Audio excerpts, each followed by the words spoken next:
The coffee cup trembled in my hand as I approached table 7, the weight of my double shift settling into my bones like cement. 16 hours on my feet, and the diner's fluorescent lights had begun to flicker in that nauseating rhythm that always triggered my migraines. The smell of burnt grease and cheap cologne hung in the air, clinging to my uniform along with the desperation of another Friday night that wouldn't cover this month's rent. "More coffee, sir?" My voice sounded hollow even to my own ears. He didn't look up at first. Most customers didn't. I was part of the background noise in their lives, the invisible hand that refilled their cups and cleared their messes. But when he finally raised his gaze, something electric shot through me. Dark eyes, sharp as obsidian, cut through the diner's haze. They didn't just look at me. They assessed, calculated, measured. His suit probably cost more than my yearly salary, midnight black and impeccably tailored to broad shoulders. No off-the-rack department store purchase. Custom. Italian, maybe. The kind of quality that whispered old money and danger in equal measure. He wasn't alone. 2 men flanked him in the booth, one checking his phone constantly, the other scanning the room with mechanical precision. The larger one at the door hadn't taken his eyes off the entrance since they'd arrived. 4 men in total, all radiating that unmistakable energy of predators in a room full of prey. "Your hand is shaking," he said, his voice low and smooth like aged whiskey. Not a question, an observation. I bit my lip. "Sorry. Long day." A ghost of a smile passed over his face. "Sit." It wasn't an invitation. It was a command. The man across from him immediately stood, vacating his seat without a word. I hesitated, coffee pot still gripped in my white-knuckled hand. "I don't think my manager would— Your manager won't mind." He didn't raise his voice, didn't need to. "Marco, make sure of it." The man by the door nodded once and disappeared toward the back office. My stomach knotted. What kind of influence did this man have that made everyone around him move like pieces on a chessboard? Against every instinct screaming at me to run, I lowered myself into the vacated seat, placing the coffee pot on the table. Up close, I could smell him. Expensive cologne with notes of sandalwood and something darker underneath. His fingers were adorned with a single ring, a heavy gold signet that caught the light when he reached for his cup. "You look exhausted." His eyes never left my face. "How long have you been working here?" 3 years. The words tumbled out before I could stop them. And before that, I shifted uncomfortably. College, for a while. Until I couldn't afford it anymore. "What were you studying?" "Engineering. Mechanical." Something flickered in his eyes. Interest, maybe, or amusement. Interesting career change. A bitter laugh escaped me before I could catch it. "Not much of a change. I'm still fixing things that are broken. Just turns out to be mostly the ice cream machine now." For a moment, silence settled between us. I became acutely aware of the rip in my left pocket, the coffee stains on my apron, the chip in my fingernail polish, all magnified under his unwavering gaze. "What's your name?" he asked. "Emily." I didn't ask for his. Something told me I didn't want to know, that names had power, and his would carry more weight than I could bear. He studied my face for a long moment. "Do you believe in fate, Emily?" The question caught me off guard. "I believe in rent that's due and bills that keep coming." That ghost of a smile returned, slightly wider this time. "Practical. I appreciate that." He reached inside his jacket, and I flinched involuntarily. His smile deepened at my reaction as he pulled out not a weapon, but a sleek black wallet. From it he removed $500 bills, placing them on the table between us. "For your time," he said, sliding them toward me. My throat went dry. "That's too much for coffee." "It's not for the coffee." Before I could respond, the bell above the door chimed, and the atmosphere in the diner shifted immediately. His bodyguards tensed, hands moving subtly toward hidden weapons. But the man himself remained perfectly still, only his eyes darting to the entrance. A young couple wandered in, oblivious to the tension, laughing about something private between them. The moment passed. The guards relaxed incrementally, but remained vigilant. He turned back to me. "I have a business proposition for you, Emily, the mechanical engineering student." "Ex-student," I corrected. "No one is ever an ex-student of life." He leaned forward slightly, I'm hosting a gathering tomorrow night. Private event. I need additional staff, and I'm willing to pay significantly more than— His eyes flicked to the greasy countertop. What you're earning here. $500 for a conversation. How much for a night's work? My rent was overdue. My sister's medical bills were piling up. The practical side of my brain screamed warnings, but desperation has a way of drowning out common sense. What kind of staff? I asked cautiously. Nothing complicated. Serve drinks, clean up, stay invisible unless needed. He tilted his head slightly. Your specialty, I imagine. The casual cruelty of his accurate assessment stung. I had perfected the art of invisibility, a ghost drifting between tables, noticed only when someone's cup was empty. And the pay? $2,000. Cash. For one evening, my heart stuttered. $2,000 would cover rent and put a dent in my sister's medical debt. It seemed too good to be true, which meant it probably was. Why me? The question slipped out, heavy with suspicion.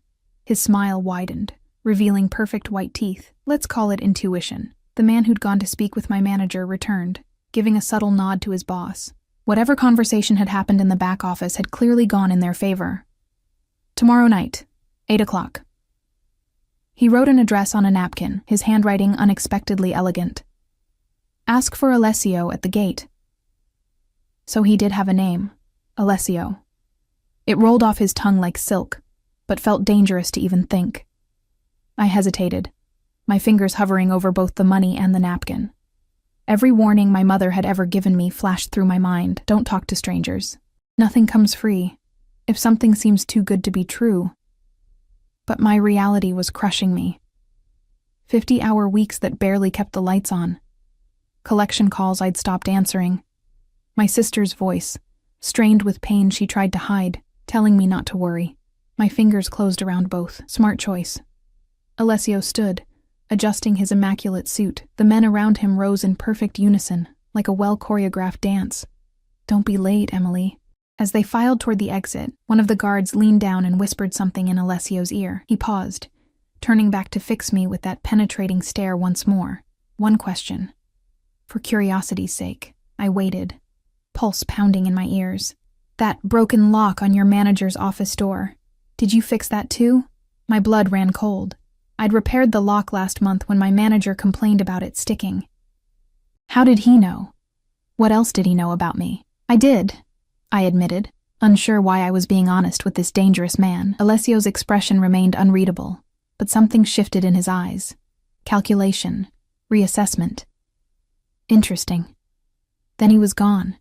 The bell above the door, the only evidence they'd been there at all. I sat frozen, $500 bills clutched in one hand, a napkin with an address in the other, and the distinct feeling that I'd just made a deal with a devil I couldn't possibly understand. The next evening arrived too quickly. I'd spent the night alternating between counting the money, confirming again and again that it was real, and researching the address. It belonged to a massive estate in the wealthiest part of the city, a neighborhood I'd only driven through, never expecting to enter. Standing at my bathroom mirror, I hardly recognized myself. I'd used some of the money to buy a simple black dress that could pass for cocktail attire or uniform, depending on how I carried myself. My usually wild hair was tamed into a neat bun, my hands scrubbed clean of the perpetual coffee stains. For the first time in months, I didn't look exhausted, just terrified. The taxi dropped me off at imposing iron gates, where a stone-faced security guard verified my name against a list. The driveway seemed endless, curving through manicured gardens before revealing a mansion that belonged in a movie, not real life. Lights blazed from every window, and I could hear the soft pulse of music as another guard directed me toward a service entrance. Inside, controlled chaos reigned. Staff in black and white hustled through a massive kitchen, carrying trays of appetizers I couldn't pronounce. A harried-looking woman thrust a tray of champagne flutes into my hands without introduction. Main ballroom. Keep glasses full. Don't speak unless spoken to. Don't enter the West Wing under any circumstances. She adjusted my collar with impersonal efficiency. Go. I stepped into a world I'd only seen in movies. Crystal chandeliers casting prismatic light over a room filled with people who wore wealth like a second skin. Women draped in jewels that could pay off my student loans with a single earring. Men in suits that cost more than my car, laughing too loudly at jokes that weren't funny enough. The air smelled of expensive perfume, aged liquor, and the unmistakable scent of power. My hands trembled slightly as I balanced the tray, weaving between guests with practiced invisibility. 3 years of waitressing had taught me how to become part of the furniture, present enough to serve, invisible enough not to disturb. I kept my eyes downcast, only raising them to scan for empty glasses. There you are. The voice sent a jolt through me, nearly upsetting my tray. Alessio materialized at my side, dressed in a tuxedo that made yesterday's suit look casual. Up close, in better lighting, I could see the details I'd missed in the diner. A thin scar bisecting his left eyebrow, the flecks of amber in his otherwise dark eyes, the way his presence seemed to bend the room around him like gravity. I was beginning to think you wouldn't come. His voice was pitched low, for my ears alone. I need the money, I replied honestly, keeping my professional smile fixed in place as a guest plucked a champagne flute from my tray. Direct. I appreciate that. He guided me with a light touch at my elbow, steering me toward a quieter corner. How are you finding my home? His home. Not a rented venue, not a business location. The realization sank into my stomach like a stone. What kind of man lived in a place like this? It's impressive. My eyes darted to a painting on the wall that I recognized from an art history class. An original, not a print. Worth millions.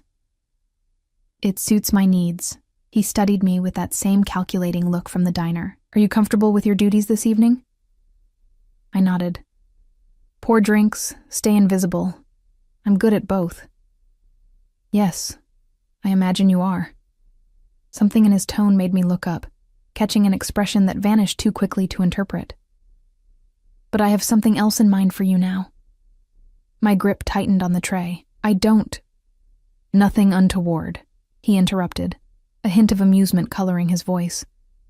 Please, Emily, I'm a businessman, not a monster. The kind of businessman who travels with armed guards and makes managers tremble? I wanted to ask, but self-preservation kept my mouth shut. Follow me, he said, taking the tray from my hands and passing it to a passing server without looking at them. There's someone I'd like you to meet. I followed Alessio through the crowded ballroom, acutely aware of how conversations hushed as we passed. People nodded respectfully, some with fear poorly disguised as deference. Others watched me with naked curiosity, wondering who the plainly dressed woman was that commanded Alessio's attention. We passed through a door guarded by one of the men from the diner, who stepped aside without a word. The noise of the party faded as we entered a wood-paneled study that smelled of leather, books, and cigar smoke. 5 men were gathered around an enormous desk, their conversation stopping abruptly at our entrance. Gentlemen, Alessio said, give us the room. They filed out without question or hesitation, their eyes sliding over me with varying degrees of curiosity and dismissal. When the door closed behind them, the silence felt oppressive. Do you know who I am, Emily? Alessio asked, moving behind the desk. I swallowed hard. I have suspicions, and yet you came anyway. He gestured to a chair across from him. Please sit. I perched on the edge of the seat, my back rigid. $2,000 is persuasive. Is that all it takes to buy your services? 2,000? He didn't wait for my answer, opening a drawer and extracting a small remote. I've been watching you for some time. Ice filled my veins. What? He pressed a button, and a panel in the bookshelf slid open, revealing a wall of security monitors. One of them showed the diner where I worked.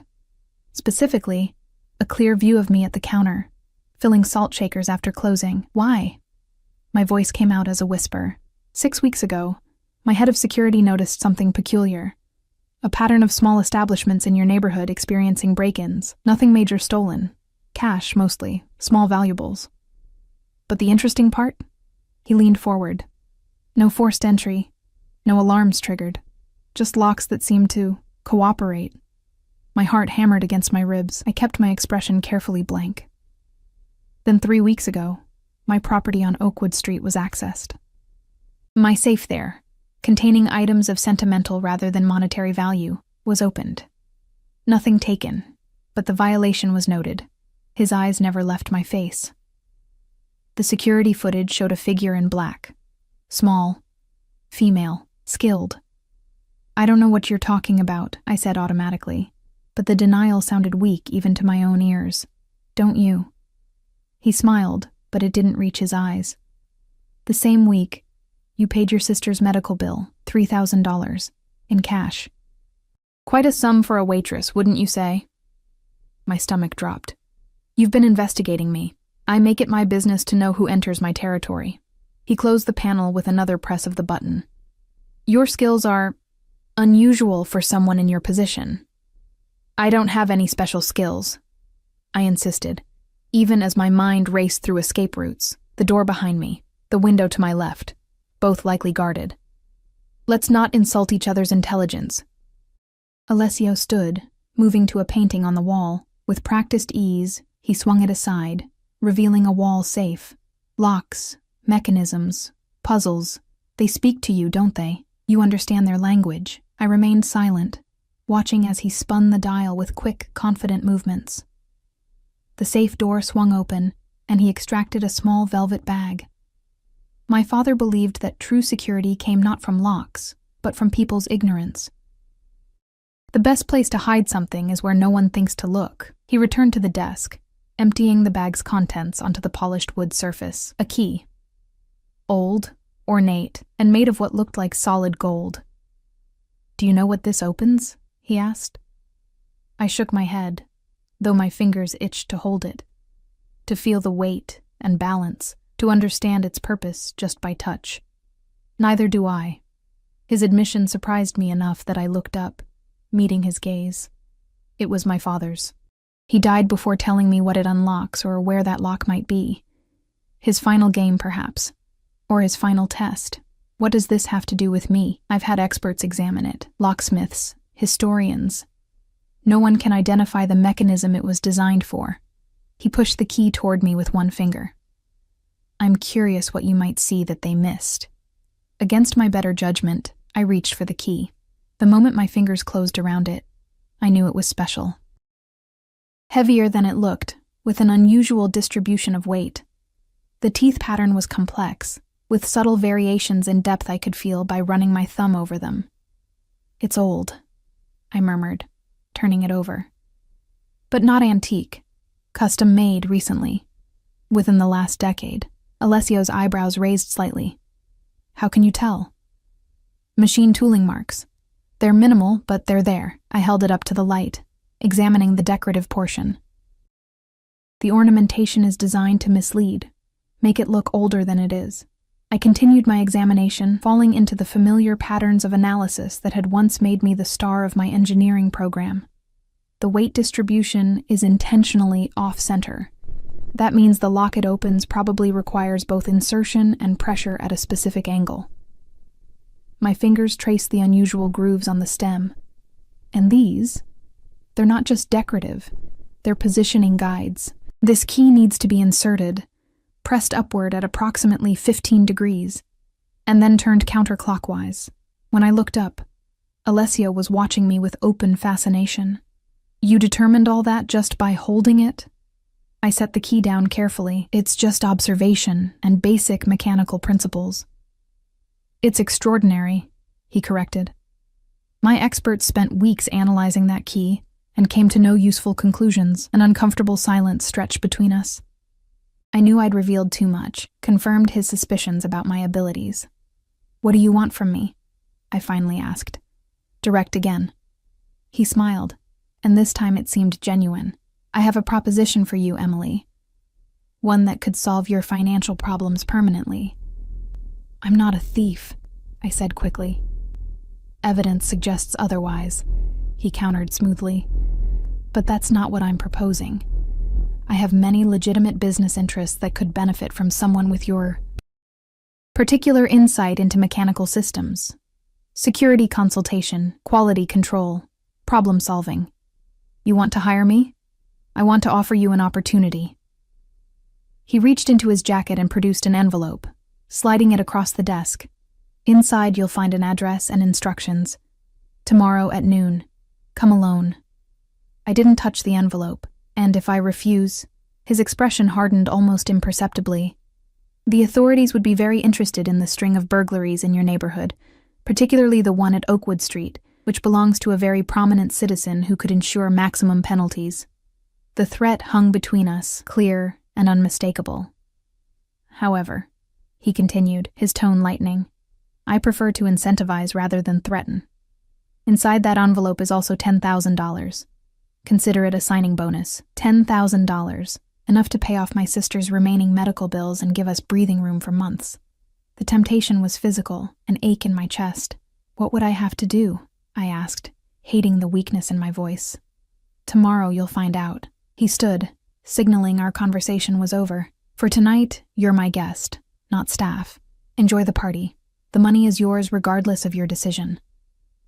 As if summoned by an invisible signal, the door opened, and one of his men appeared. Marco will show you out. Alessio extended his hand. It was a pleasure meeting you properly, Emily.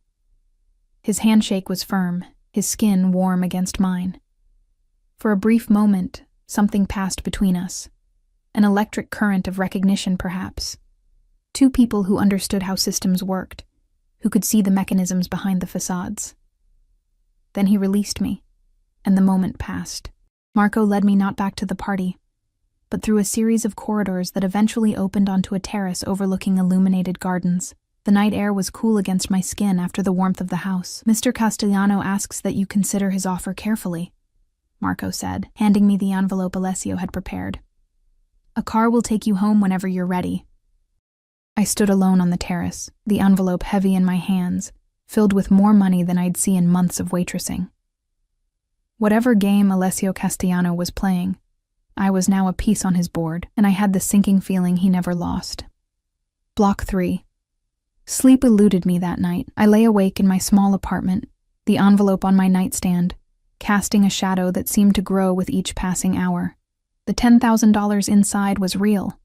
I'd counted it 3 times, running my fingers over each bill as if expecting them to dissolve into dust. They didn't. They remained stubbornly, temptingly real.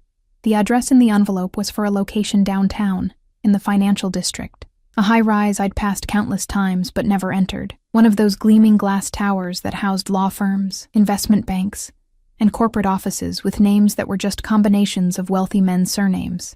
By morning, exhaustion had settled into my bones. But decision had crystallized in my mind. I would go. Not because of Alessio's veiled threats, though they lingered in the back of my thoughts like a storm cloud. I would go because for the first time in years, someone had seen me. Really seen me. Not the invisible waitress, not the college dropout, but the person underneath who understood the language of mechanisms and puzzles. That recognition was almost as intoxicating as the money. I dressed carefully in the only professional outfit I owned, black slacks and a navy blouse I'd bought for job interviews that never panned out. My reflection in the mirror looked both familiar and strange. Less desperate than yesterday, but more uncertain. The financial district hummed with midday energy when my taxi dropped me off at the address. Men and women in expensive suits streamed in and out of the revolving doors, all purposeful strides and important expressions. I clutched my worn leather bag closer, feeling conspicuously out of place despite my best efforts. The security desk in the lobby was manned by 2 guards who looked more military than civilian. I gave them my name with a confidence I didn't feel. Ms. Reynolds, the taller one said, checking something on his screen. 15th floor. Mr. Castellano is expecting you. The elevator was mirrored, forcing me to confront my nervous expression from every angle. What was I walking into? A job offer that could change my life, or something darker? Alessio Castellano had resources, power, and an interest in my questionable skills. None of that added up to anything that felt safe. Yet here I was, rising toward whatever he had planned. The elevator opened directly into a reception area decorated in tasteful grays and blues, with a sleek desk manned by a woman whose expression was as polished as her surroundings. Ms. Reynolds, she greeted me without asking my name. Please follow me. We passed through glass doors into a corridor of offices. The walls were lined with art that even my limited knowledge recognized as valuable. Modern pieces, mostly. Splashes of color and emotion that seemed at odds with the sterile corporate environment. She stopped at a door at the end of the hallway, knocked once, and opened it without waiting for a response. Ms. Reynolds is here, sir. Alessio stood at the window, his back to the door, silhouetted against the midday sun. The office was massive, corner suite, with views of both the river and the city skyline. Unlike the reception area, this space felt personal. Dark woods, leather furniture, and shelves lined with books and curious objects. It reminded me of the study from last night, transplanted into a corporate setting. "Thank you, Caroline," he said without turning. "That will be all." The door closed behind me with a soft click that somehow sounded final. For several long moments, Alessio remained at the window, and I remained frozen just inside the doorway. "Do you know what this building was before my company acquired it?" he finally asked, still gazing out at the city below. "No," I answered, my voice sounding too loud in the quiet room. "A bank. One of the oldest in the city." Now he turned, his dark eyes finding mine immediately. "The original vault is still in the basement, 16 inches of steel and concrete, considered state-of-the-art in its time." He gestured to the chairs positioned in front of his desk. "Please, sit." I moved forward on legs that felt wooden, hyper-aware of his gaze tracking my movements. Today, he wore a charcoal suit that probably cost more than 6 months of my rent, no tie. The top button of his crisp white shirt was undone, revealing just a hint of collarbone. The casual details seemed intentional, a carefully constructed illusion of approachability. "You came," he observed as I sat. "I'm pleased." The money was persuasive. I echoed my words from last night. But so was the threat. A smile flickered across his face. Honesty. Refreshing. He took his own seat behind the imposing desk. "Did you bring the envelope?" I nodded, retrieving it from my bag and placing it on the desk between us. "Keep it," he said. "Consider it a down payment." "On what exactly?" I asked, leaving the envelope where it was. "You said you had a proposition. I'm still waiting to hear it." Alessio leaned back in his chair, studying me with that now familiar intensity. "Officially, I'm offering you a position as a security consultant for Castellano Holdings. Competitive salary, benefits, the usual corporate trappings." "And unofficially?" His lips curved upward. "I have a puzzle that needs solving. One that has frustrated experts for months. I believe you might succeed where they failed." "Because I've broken into places I shouldn't have been," I said flatly. "Because you have an innate understanding of mechanical systems that can't be taught." He leaned forward. "Your criminal activities are a symptom, not the cause of my interest. You turned to theft when your options narrowed, but that's not who you are at your core. You don't know who I am. I know more than you think." He opened a drawer and removed a file folder, thick with papers. "Emily Reynolds, 26 years old, raised in Oak Ridge by a single mother who worked 3 jobs to keep you and your sister housed. Exceptional grades in mathematics and sciences. Full scholarship to Westlake University engineering program." My mouth went dry as he continued reciting details of my life with clinical precision. "Dropped out during your 3rd year when your sister Lily was diagnosed with lupus. Your mother passed away 6 months later. Heart attack, likely stress-induced. You've been working service jobs since, trying to support your sister and cover medical expenses insurance won't touch." He closed the file. "Your theft began approximately 8 months ago, when Lily's condition worsened and required more expensive treatments. Hearing my life reduced to bullet points made me feel exposed, dissected. You've been thorough." "I'm thorough about everything, Emily." The way he said my name, soft emphasis on the first syllable, sent an involuntary shiver down my spine. "Especially people who interest me." "And why do I interest you, besides my mechanical aptitude?" "Because despite opportunities to steal items of significant value, you've only ever taken enough to cover immediate needs." He tilted his head slightly. "You're not greedy. You're desperate. That's an important distinction in my line of work." "And what exactly is your line of work, Mr. Castellano?" I asked, though I was increasingly certain I already knew. "Officially, finance, real estate, import, export." His smile was sharp-edged. "Unofficially, I solve problems for people who can't solve them through conventional channels. I protect interests that require creative solutions." A crime boss. I was sitting across from a crime boss who'd researched my entire life, threatened me with prosecution, and now wanted to hire me. The surreality of the situation almost made me laugh. "What's the puzzle?" I asked instead. Approval flashed in his eyes at my direct approach. He stood, buttoning his suit jacket with an elegant flick of his fingers. "I'll show you." I followed him out of the office and down a private elevator that required both a key card and a numerical code to operate. We descended below the main lobby, the display showing B3 when the doors finally opened. The basement level was dramatically different from the polished corporate floors above. Exposed concrete, industrial lighting, and a noticeable drop in temperature. Our footsteps echoed as Alessio led me through a series of corridors that twisted and turned like a labyrinth. "The original bank vault is ahead," he explained, his voice bouncing off the hard surfaces around us. "But that's not what I'm interested in showing you." We reached a heavy steel door, guarded by 2 men, with the same military bearing as those in the lobby. They nodded respectfully to Alessio and stepped aside without a word. Beyond the door was an antechamber with another door, this one even more substantial, with an electronic keypad and what looked like a biometric scanner. The bank's original design included a series of private vaults for their most valued clients, Alessio said as he placed his palm on the scanner, accessible only with dual authentication, the client's key and the bank manager's override. The scanner glowed green, and he entered a code I couldn't see. The massive door unlocked with a series of heavy mechanical sounds. When I acquired the building, I maintained most of the original security features while adding modern upgrades. He pushed the door open, revealing a corridor lined with smaller vault doors, each bearing a number, old and new working in harmony. He led me to the end of the corridor, where the numbered vaults gave way to a single, larger door. Unlike the others, this one bore no electronic components, just an old-fashioned dial and what appeared to be a keyhole, though unlike any conventional lock I'd seen. "This," Alessio said, "was my father's private vault. When he died 3 years ago, he left instructions that it should remain sealed until certain conditions were met."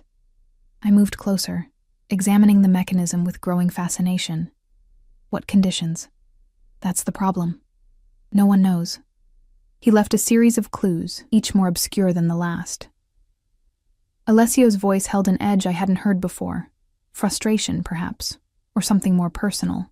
"My father enjoyed games, particularly with those he considered worthy opponents.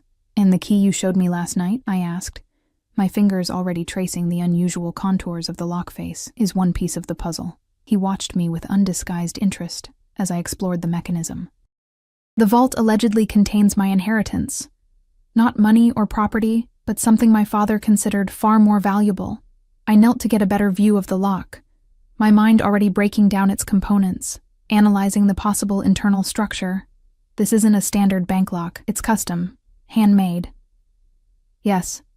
My father had it installed personally, against the advice of his security team." Alessio crouched beside me, his shoulder nearly touching mine. He said standard locks were for standard minds. The proximity was distracting, his cologne filling my senses, the heat of him palpable in the cool basement air. I forced myself to focus on the mechanism, not the man. "The keyhole has internal guides," I murmured, peering into the opening, "and there are at least 3 separate tumblers I can see, maybe more hidden deeper inside." "Can you open it?" The question was direct, tinged with something that might have been hope. I sat back on my heels, considering both the lock and the situation. Maybe. With time and the right tools, I turned to face him, suddenly aware of how close he was. "But I still don't understand why you're involving me. You have resources, connections. Why not bring in a professional safecracker?" "I have. 3 of them. None could make sense of my father's design." His eyes held mine, intense and unblinking, but they approached it as a security obstacle to overcome. "You approach it as a puzzle to understand. And if I solve your puzzle, what then?" Alessio stood, offering me a hand up. After a moment's hesitation, I took it, allowing him to pull me to my feet.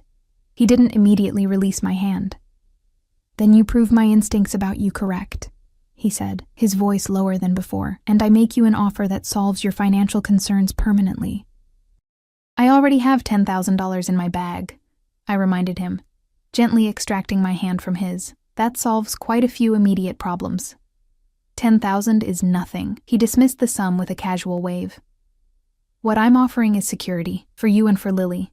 The best medical care, a comfortable home, a future without constant worry. It sounded too good to be true, which meant it probably was. In exchange for what? Your loyalty, your skills, your discretion. Each word landed with deliberate weight. I protect what's mine, Emily. Those under my care want for nothing. The implication was clear. He wasn't offering a job. He was offering incorporation into his world. His organization. The thought should have terrified me. Instead, I felt a complicated tangle of emotions. Wariness, certainly, but also curiosity. Maybe even temptation. I need time to think about it, I said finally. Of course. He guided me back toward the entrance with a light touch at the small of my back.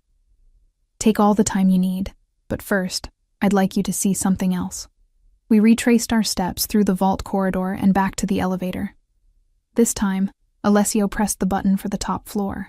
Where are we going? I asked as the elevator smoothly ascended. To give you context for your decision. His reflection in the mirrored wall watched me with unnerving intensity. And to meet someone important. Thank you for your approval. I'll now continue with Block 4, picking up exactly where we left off. Block 4. The elevator opened onto a floor that looked nothing like the corporate environment below. Instead of offices and conference rooms, we stepped into what appeared to be a luxury apartment. Open concept, with floor-to-ceiling windows that offered a breathtaking panoramic view of the city. The space was minimalist but clearly expensive. Italian leather furniture, abstract art on the walls, a kitchen that looked like it belonged in a design magazine. But what caught my attention was the grand piano in the corner, and the young woman seated at it. She turned at the sound of our arrival, her fingers pausing on the keys. Her resemblance to Alessio was unmistakable.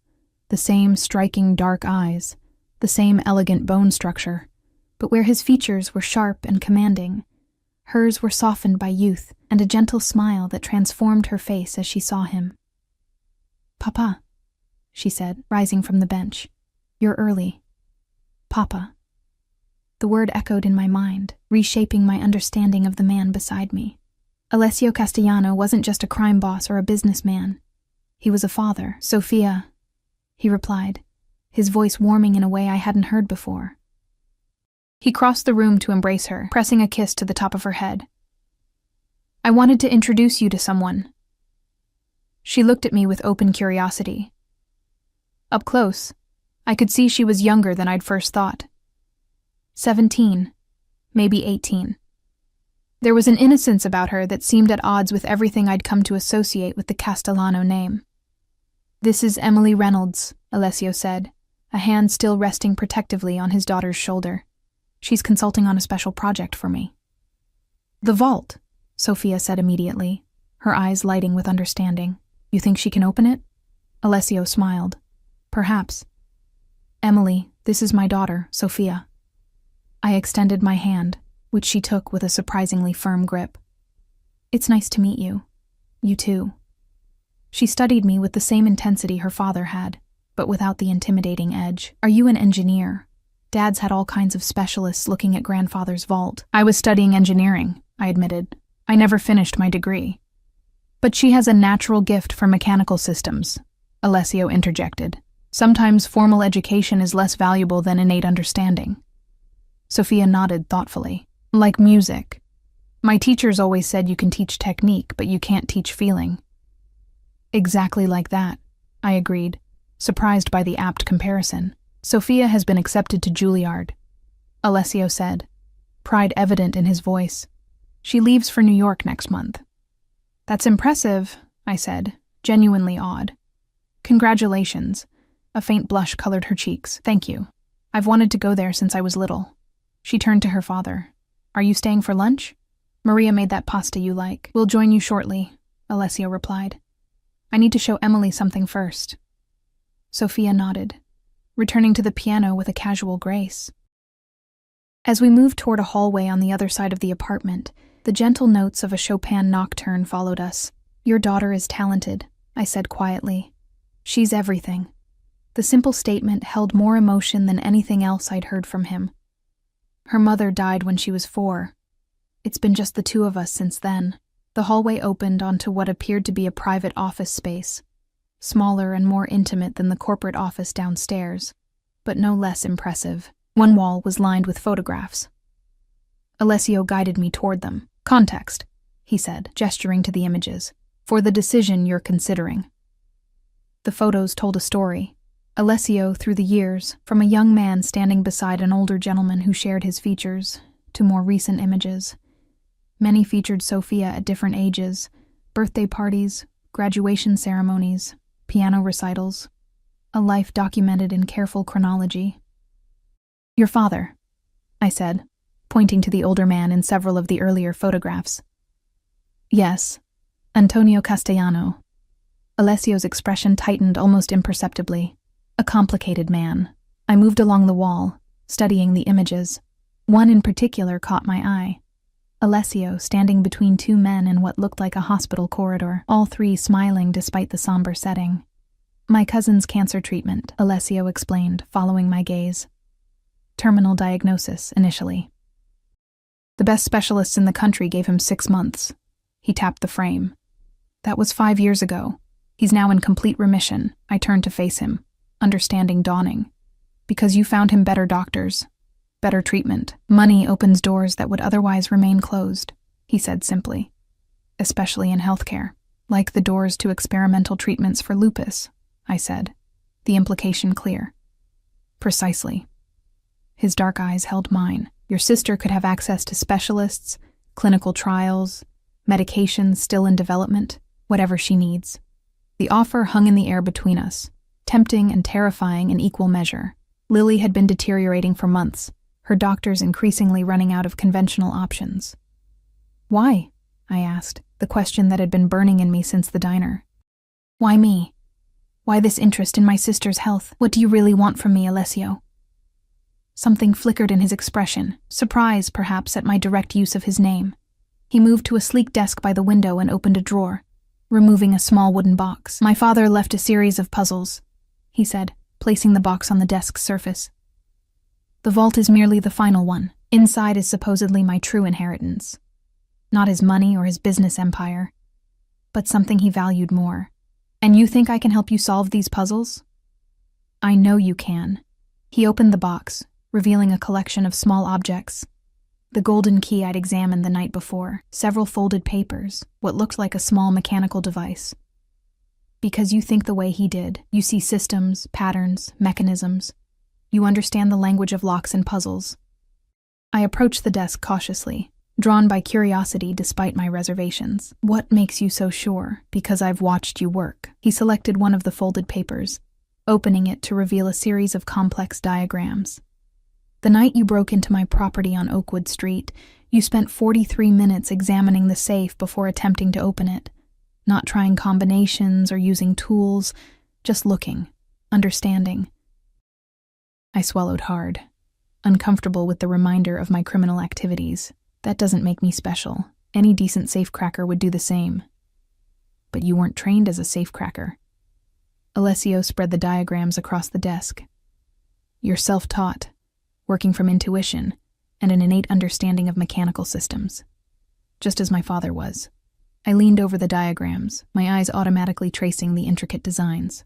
They appeared to be blueprints for a complex locking mechanism, layers of tumblers, counterweights, and trigger systems all working in concert. "These are beautiful," I murmured, forgetting for a moment who I was with and why.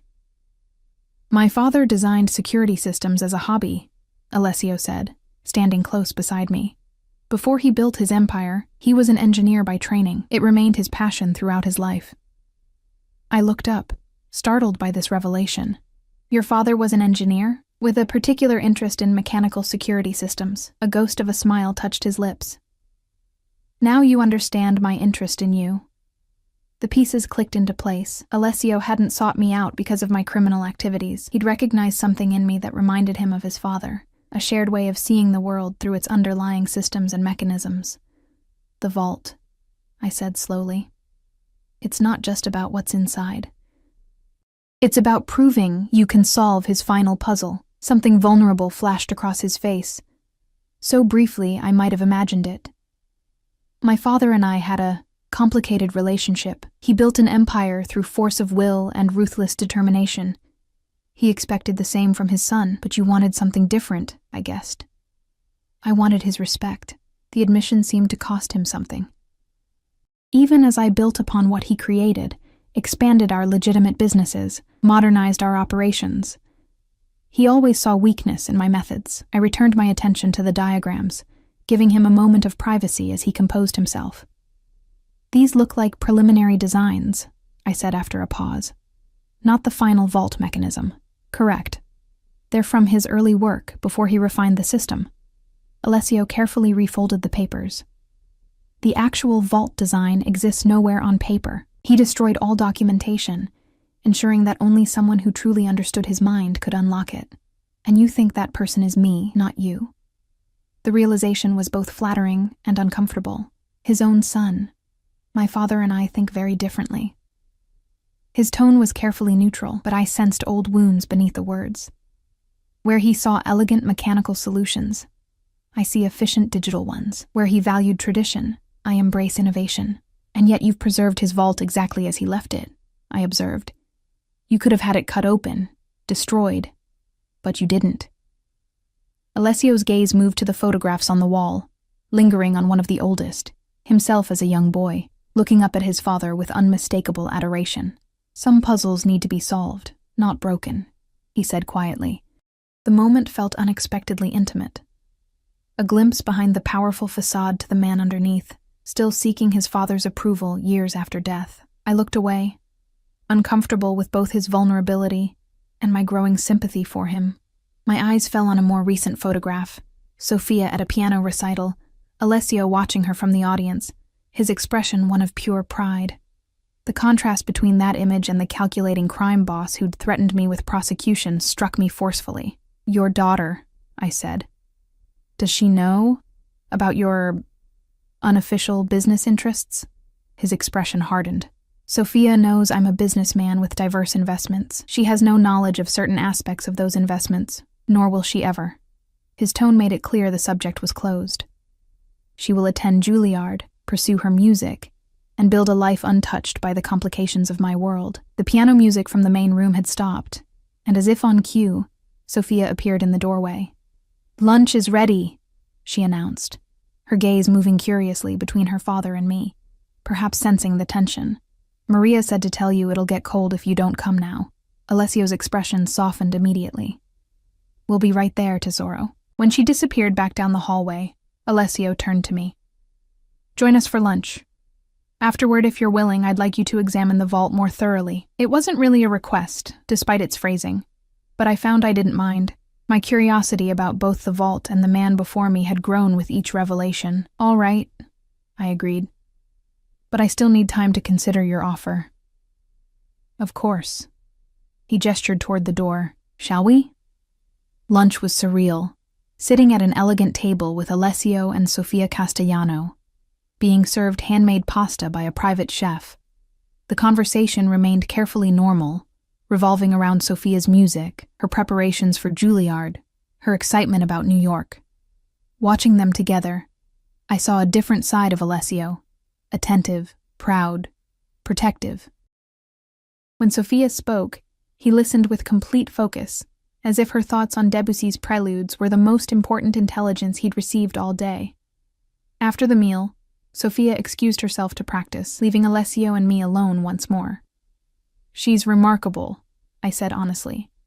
She is her mother's daughter. A shadow passed over his features. Talented, determined, and completely unaware of how cruel the world can be. You've sheltered her. I've protected her, he corrected. There's a difference.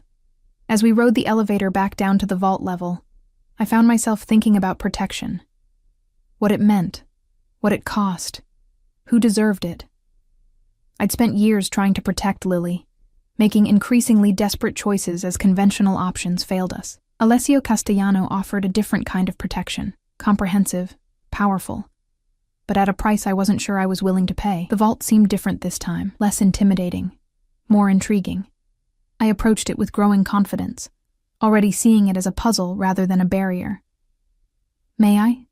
I asked, gesturing to the small toolkit one of Alessio's men had brought down at his request. He nodded, stepping back to give me space. Take whatever time you need. I lost myself in the examination, forgetting Alessio's presence as I explored the lock's mechanisms. Time slipped away as I measured, probed, and tested, occasionally making notes or sketching components in a small notebook. It's brilliant, I finally said, sitting back on my heels. The complexity is hidden within apparent simplicity. Multiple false starts, mechanical dead ends designed to frustrate systematic approaches. Can you open it? Alessio asked. The same question he'd posed earlier, but now with an edge of genuine hope. I stood, brushing dust from my knees. I think so. But not today. I need to create some custom tools. Work through some of the sequential steps more carefully. How long? A week. Maybe less. I met his gaze directly. Assuming I decide to help you, his lips curved into a slight smile. And what factors will influence that decision? My sister's health, my future, the legal implications of my past activities. I paused. And understanding exactly what I'd be getting involved with, Alessio considered me for a long moment. Come back to my office. I think it's time we discuss terms more specifically. Back in Alessio's office, the city lights had begun to glimmer as afternoon faded toward evening. He gestured for me to take a seat across from him, then moved to a cabinet and retrieved 2 glasses and a crystal decanter. May I offer you a drink? He asked, his tone more casual than before, as if our shared meal with Sophia had shifted something between us. Just water, please, I replied, watching as he poured amber liquid into one glass and water into another. He handed me the water before settling into his chair, studying me over the rim of his glass. You're at a crossroads, Emily. I understand the weight of the decision before you. Do you? I raised an eyebrow. I doubt you've ever been in a position where accepting help meant compromising everything you believed about yourself. To my surprise, a genuine smile curved his lips. You'd be wrong about that. My father made similar offers to me when I was younger than you are now. This revelation caught me off guard. I thought you inherited his business. I inherited a legacy, he corrected, swirling the liquid in his glass. But before that, I had choices. Harvard Business School had accepted me. I wanted to become a legitimate businessman, build something of my own. What happened? His expression darkened. My mother died. Suddenly, unexpectedly. My father was destroyed by it. He needed me to step in, to learn the family business, so I did. I absorbed this, seeing parallels to my own life, education interrupted by family tragedy, dreams deferred by responsibility. The difference, he continued, is that I eventually embraced my path, found ways to honor both my father's legacy and my own vision. He leaned forward slightly. That's what I'm offering you, Emily, not just protection or financial security, but a path that honors your abilities. By working for a criminal organization, I said bluntly. By working for me, he countered smoothly. Castellano Holdings has many legitimate business interests: real estate, import, export, technology investment. Your skills would be valuable in numerous capacities. And the illegitimate interests, he didn't flinch at the direct question, would remain separate from your involvement. I'm not asking you to become a criminal, Emily. I'm offering you a way out of the criminal activities your circumstances have driven you to.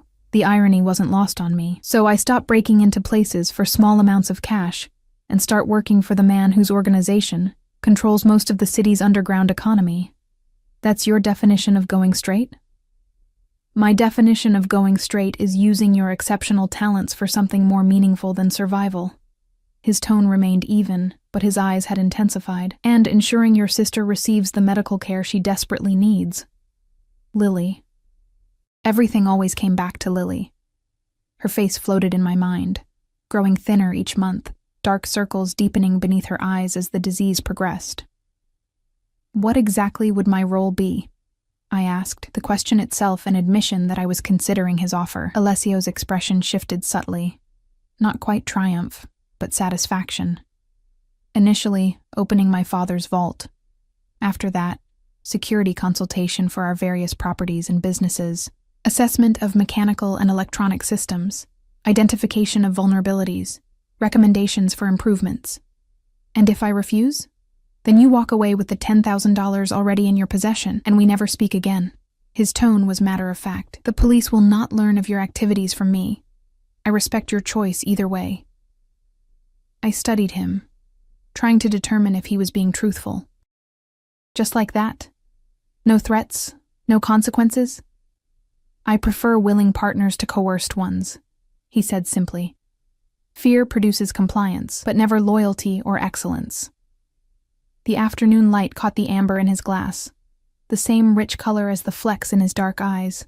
I found myself believing him, despite every instinct warning me about the danger of trust. I need to talk to my sister, I said finally. This affects her too. Of course. He nodded, setting down his glass. Take whatever time you need. When you've made your decision, you know where to find me. I rose to leave, but hesitated. The vault. Whatever's inside. What do you think it is? A shadow crossed his face. My father was a complicated man.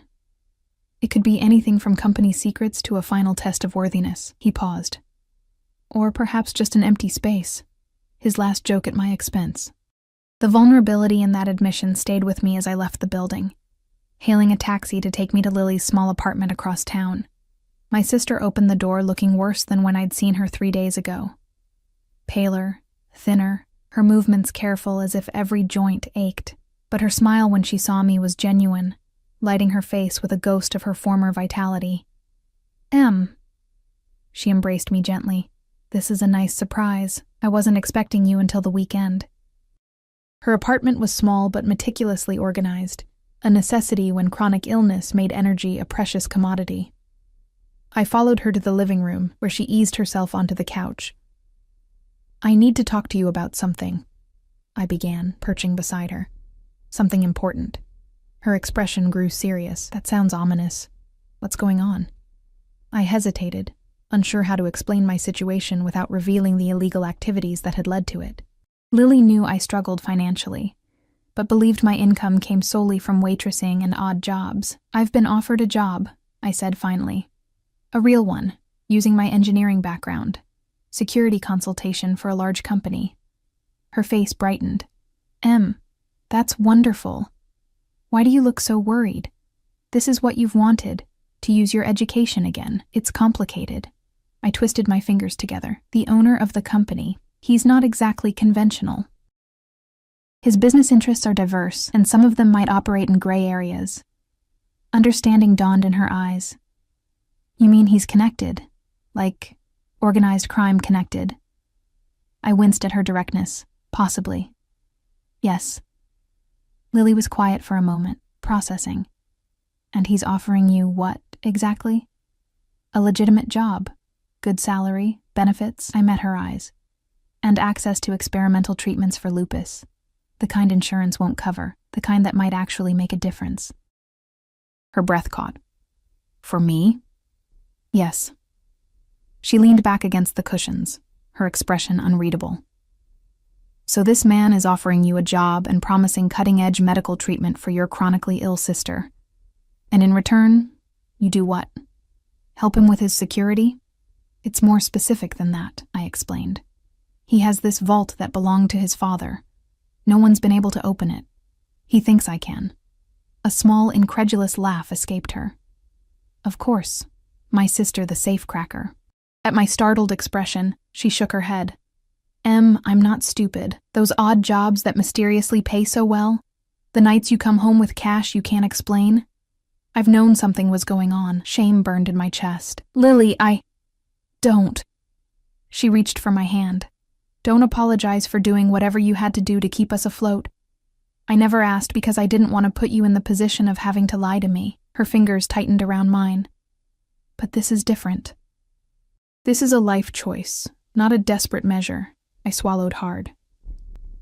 What do you think I should do? I think, she said carefully, that you shouldn't make decisions about your life based on my illness. I've watched you sacrifice everything. Your education, your dreams, your integrity, trying to save me. It has to stop. I can't just let you suffer when there might be treatments that could help. I protested. And I can't let you sell your soul to the mob because of me." Her voice was gentle but firm. "Whatever this man is offering, there will be strings attached. There always are." I thought of Alessio, of the complexity beneath his controlled exterior, of his daughter at the piano, his pride as he spoke of her future, of the vault that contained not riches, but something he seemed to both crave and fear. "I think it's more complicated than that," I said slowly. "He's not what I expected." Lily's eyebrows rose. "Oh. He has a daughter. She's going to Juilliard next month. He keeps her completely separate from his business interests." I found myself defending him, surprising even myself. He offered me the money and said I could walk away. No consequences if that's what I chose. "And you believe him?" "Strangely, yes." I met her questioning gaze. "I think he respects boundaries and choices. He had one with his own father, apparently." Lily studied me for a long moment. "You like him," she said finally. Not a question, but an observation. "I don't know him," I protested. "But you want to." A small, knowing smile played at her lips. "I haven't seen that look on your face since your TA in differential equations." Heat rushed to my cheeks. "It's not like that." "Maybe not yet." She squeezed my hand. "Just be careful, Em. Not just of him, but of yourself. You've spent so long taking care of me. You've forgotten how to want things for yourself." Her words struck deeper than she could know. Had I been drawn to Alessio's offer solely because of Lily's needs? Or was there something more? A craving for challenge, for recognition of my abilities, for connection with someone who saw me, really saw me. "Whatever you decide," Lily continued, "make sure it's what you want, not just what you think I need." The next morning dawned clear and bright, my decision crystallizing with the rising sun. I dressed with care in the same outfit I'd worn to meet Alessio the first time, a small act of symmetry that felt important somehow. The security guards at his building now recognized me, nodding as I passed through to the private elevator.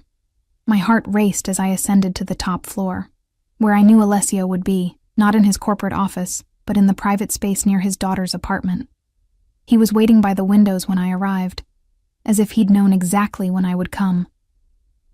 Perhaps he had. Nothing about Alessio Castellano's information network would surprise me now. "Emily," he said, turning to face me, "you've made your decision." It wasn't a question, but I answered anyway. "Yes." He gestured to the seating area, but I remained standing, needing the steadiness of my own 2 feet for what I was about to say. "I'll open your father's vault," I began, watching his expression carefully.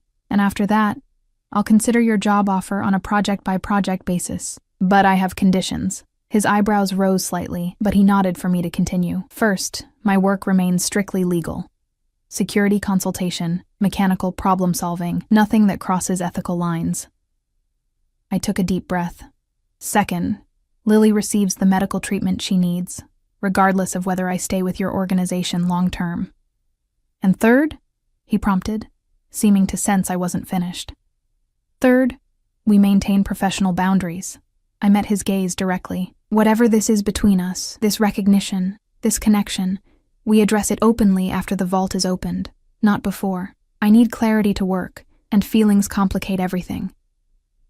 For a moment he said nothing, his expression unreadable. Then, slowly, a genuine smile spread across his face. Not the calculated one I'd seen before, but something warmer, reaching his eyes. "Your terms are acceptable," he said, extending his hand. "Shall we begin?" I took his hand, feeling the warmth of his palm against mine, the future opening before us like a lock yielding to the perfect key. "Yes," I said, "let's solve this puzzle."